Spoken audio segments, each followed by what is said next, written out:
Bienvenidos a una nueva entrevista aquí en DF TV. El índice mensual de actividad de la construcción aumentó un 4,1% en el mes de marzo, continuando con su trayectoria de menores tasas de crecimiento anual. Para ahondar en los detalles y en las cifras, estamos junto a Javier Hurtado, gerente de estudios de la Cámara Chilena de la Construcción.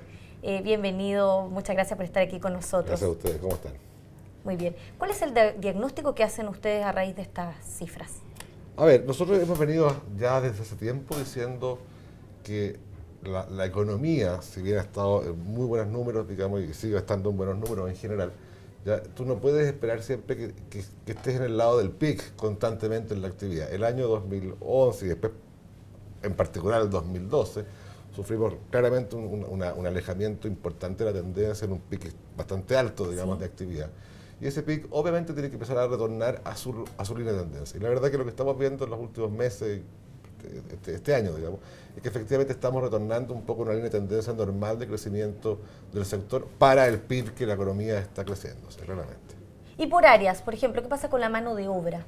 A ver, cada segmento tiene sus particularidades. Yo creo que el tema de la mano de obra es un tema global, nacional. Ya tenemos una tasa de desempleo extremadamente baja en Chile, 6,1, 6,2%. Hoy día se supone que sale la nueva tasa, digamos. Ya salió, es de un 6,4. 6,4, ya, que es extremadamente baja, digamos, históricamente baja. Y eso obviamente impacta a muchos sectores. Primero impacta positivamente a las personas, ya, porque hay trabajo.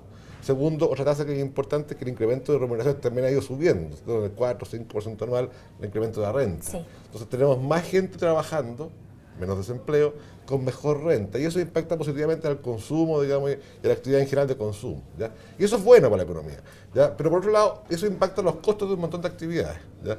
Y eso, tanto en la construcción como otras, impacta los costos, y eso obviamente hay que buscar cómo ir remediándolo en el tiempo, y las formas de abordarlo son múltiples, pero básicamente te diría son dos. Una que es el tema básicamente de la incorporación de más gente a la base laboral vía la capacitación temprana y la mejor formación de la gente para que entre a trabajar. Y dos, vía, capacitación y ingreso de mujeres, ingreso de otras personas al trabajo. Yo creo que ese es el camino más adecuado para absorber el tema, ¿ya? Y, insisto, y productividad, que es la otra, que es aumento de productividad. Creo que cuando empiezan a subir los costos de mano de obra, lo que pasa en la economía es que las productividades cambian. A mí lo que debiera pasar en esta economía en un plazo razonable es que la productividad del sector también cambie, digamos, vaya mejorando. Javier, en los datos que conocimos hoy día del desempleo, sí el sector de construcción incidió positivamente por segundo periodo consecutivo.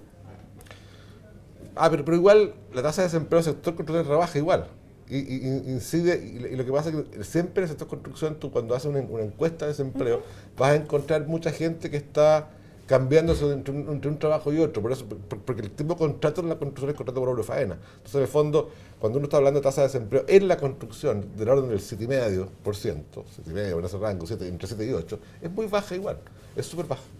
Y eso, piensa que en la historia la tasa de desempleo del sector era 10%, una buena tasa. Hoy día estamos hablando entre 7 y 8, digamos, que es una tasa súper baja. Entonces, eso obviamente tú te das cuenta que hay, entre comillas, escasez de mano de obra. Digo entre comillas porque la escasez se refleja en un precio más alto finalmente. Sí. ¿Ya? Y eso requiere abordarlo de alguna forma, digamos, que es capacitación y productividad. Otra área, la superficie de edificación, ¿cierto? Que también hemos visto que los permisos cayeron un 28%. Pero ahí hay un tema quizás más largo, ¿ya? Yo te diría, hay varios temas. Uno, si uno analiza un poco la historia de los últimos 4 o 5 años, te vas a dar cuenta que después de la crisis financiera y antes del terremoto, digamos, hubo una caída muy importante en la actividad de la construcción. Inicialmente se construyó bastante menos. La venta inmobiliaria bajó, todo bajó en ese momento, un pic de baja muy abajo estuvo. Pero venía de un momento que en el año 2008 venía un momento bueno. Y en ese momento bueno muchas empresas ya tenían una cantidad importante de permisos para sus proyectos futuros, digamos. Bajaron su cantidad de proyectos y quedaron con permisos. De hecho, de todos los permisos aprobados, había como un 20% de obras no iniciadas en esos permisos. Y eso es lo que ocurre todavía, un 20% de obras no iniciadas en esos permisos. Entonces, ¿qué pasa? Que hoy día muchas empresas tienen permisos para sus proyectos y no tienen que ir presionando tan rápido a nuevos permisos en general. Ahora, claramente, en el ciclo, para efectos de más adelante, tienen que ir a buscar nuevos permisos. Y eso, hay otro tema ahí que es importante, que es el tema de la dificultad cada vez mayor de establecer un proyecto sobre todo proyectos de extensión o proyectos de densificación, producto de, primero, que no hay terrenos para extenderse. Y por ejemplo, no que no muchos dejan terrenos. construir en altura. Y segundo, que hay una discusión compleja, constante, respecto a que los municipios, en el fondo, están queriendo, muchos de ellos, limitar la construcción en la altura. Entonces, si tú no puedes crecer hacia arriba ni hacia los lados, bueno, ¿cómo creces? Entonces, la verdad que ahí hay un tema que no es menor, que está afectando la oferta, Sí. de vivienda en general. Y obviamente esa restricción de terreno está afectando a que los terrenos sean cada vez más, se han encarecido los terrenos, digamos. Claro, porque nosotros escuchamos a las inmobiliarias que dicen que el problema no es de la demanda. No. Hay demanda, pero no hay oferta. Escasea la oferta. Hay demanda y la demanda ha seguido creciendo, digamos, no a las tasas del año pasado, ya, pero ha seguido creciendo en tasas razonables, en la tendencia, digamos, ya, y la oferta se mantiene relativamente constante, o incluso con pequeñas variaciones. Y esa oferta es menor incluso que la oferta que había en el 2008, cuando la demanda era menor que hoy día. O sea, claramente estamos en una situación de menor oferta en general para la demanda que hay, y eso se refleja en otra variable que estamos viendo a cada rato, que es que la cantidad de venta en verde crece notablemente. Es decir, si tú quieres comprar un departamento nuevo, lo más probable es que vaya a comprarlo y te van a entregar el departamento en varios meses después, incluso un año después, que eso es venta en verde o incluso venta en blanco, digamos, ¿ya? Y eso está ocurriendo. ¿Cuánto estiman que podría subir los precios de las viviendas este año? Nosotros no hacemos estimaciones de precios en general, porque no es el objetivo, y creo que de repente eso es dar información que no es tan completa para un mercado. O sea, los precios son re variables, dependen de muchas circunstancias. De hecho, por ejemplo, hay dos circunstancias hoy día importantes. Una, que el crecimiento de la vivienda, que si bien es positivo, está dentro de la tendencia de la demanda de vivienda, que es más o menos un 5% ya de crecimiento, y la oferta relativamente constante, como te digo, con lo cual no está el fenómeno que estaba ocurriendo hace 3 meses atrás, que los crecimientos de la demanda eran de 2 dígitos, digamos, y la oferta también baja. Entonces ahí probablemente afectaba mucho más el precio en relación con el precio, mucho más demanda con una oferta constante. Ahora ha bajado un poco la demanda a niveles de crecimiento del 5%, que es más normal, con lo cual la velocidad de generación de proyectos es mucho más fluida, con lo cual la presión sobre el precio es un poco menor que en los meses de atrás. Ahora, eso no garantiza que los precios vayan a bajar, te diría yo, pero tampoco garantiza que deberían subir demasiado. O sea, claramente hoy día estamos en un escenario en que los precios deberían mantenerse o tener pequeñas variaciones, digamos, no tan grandes. ¿Y sigue siendo Santiago Centro una de las comunas que sí registra un alza de sus precios? A ver, hay varias comunas que tienen el tema de precios, y las comunas que tienen más escasez de posibilidades de construir son las de mayor efecto en los precios. De hecho, hicimos un estudio bien interesante sobre densificación en el entorno de las líneas de metro. Entonces te das cuenta que hay zonas, todo el entorno de la línea 1 en general del metro está bastante copado. Entonces, en general, encontrar terrenos, sobre todo en el barrio de Las Condes, otras cosas, cada vez más difícil para poder establecer proyectos grandes. Con lo cual, los terrenos en esa zona, digamos, han subido de precio de forma notable. Ahora, en el centro, Santiago Centro, es el que concentra la mayor cantidad de ventas. Uno piensa que Santiago Centro debe concentrar el 40% de la venta de departamentos en Santiago. Y eso, obviamente, ante todas estas informaciones nuevas de congelamiento y otras cosas, ha producido un poquito más de escasez, y obviamente eso te está afectando un poco a esa disponibilidad de terreno, a disponibilidad de lugares donde construir o espacios donde construir. Y eso obviamente afecta a los niveles de precios. De hecho, el indicador de precios de la zona centro, que era más o menos estable hasta mitad del año pasado, en cuanto a crecimiento en precios, se pegó una alza importante en los últimos 12 meses, digamos, y se alineó un poco a las escaladas de precios que tenían otros sectores, digamos. Sí. ¿Y la construcción de oficinas debería desacelerarse en el segundo semestre? La construcción de oficinas es un tema súper ajeno a lo que manejamos nosotros como Cámara. Nosotros en la Cámara estamos más preocupados del tema de la vivienda, en general como construcción, más que la estadística de oficina. Ahora, claramente uno lleva un poco, va estudiando qué pasa en las oficinas, y efectivamente en la oficina lo que está pasando es que la tasa de vacancia ha empezado a aumentar fuertemente por la incorporación este año de proyectos importantes. Se cree que la tasa de vacancia, que ha sido históricamente entre el 2 y el 4%, podría llegar entre el 10 y el 15%, digamos, en los próximos años. Y eso obviamente impone una preocupación en cuanto a que es muy probable, ¿cierto?, que en el ciclo siguiente empiecen a construirse menos oficinas para liberar un poco las oficinas que están vacantes, digamos, ¿ya? Y ese ciclo de alta actividad de construcción de oficinas que ha habido en los últimos 2 o 3 años empieza un poco a declinar, ese ciclo de alta construcción, porque ya hay una vacancia mayor. Pero eso es normal en las oficinas. Las oficinas, si uno mira la historia, en general como que las mayores ofertas ocurren en espacios acotados de tiempo, y después se diluye un poco la oferta y se empieza a vender en el tiempo. Entonces, en el fondo es como escalones, así que van entrando grupos de oficinas, después para un poco la actividad de oficina, después entra otro grupo y para. Es como esa. Es como la tendencia normal. Eso es lo normal que ocurre. Y estamos en una tendencia normal en ese sentido, sí. Lo que pasa es que hay edificaciones como, por ejemplo, el edificio el Costanera Center que incorpora una cantidad importante de metros cuadrados a la oferta, digamos, sí, y son incorporaciones importantes, sobre todo en clase A, digamos, que es lo que estamos hablando. Bueno, y hemos visto también, ya para ir terminando, la paralización de ciertos proyectos mineros. ¿Qué efectos trae esto en la construcción? Para mí lo más preocupante, no solo por la construcción, sino por la economía, ¿ya? Es lo que pasa en el sector energético. ¿Ya?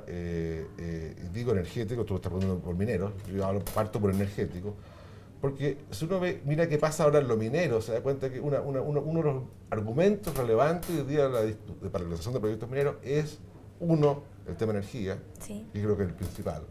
Y dos, el tema de mano de obra y otras cosas, los costos en general. Pero yo pongo el énfasis en el tema de la energía. O sea, hoy día cuando tú estás pensando en proyectos mineros de altas inversiones, si no puedes contratar hoy día ya los bloques de potencia requeridos para tus proyectos, ¿ya?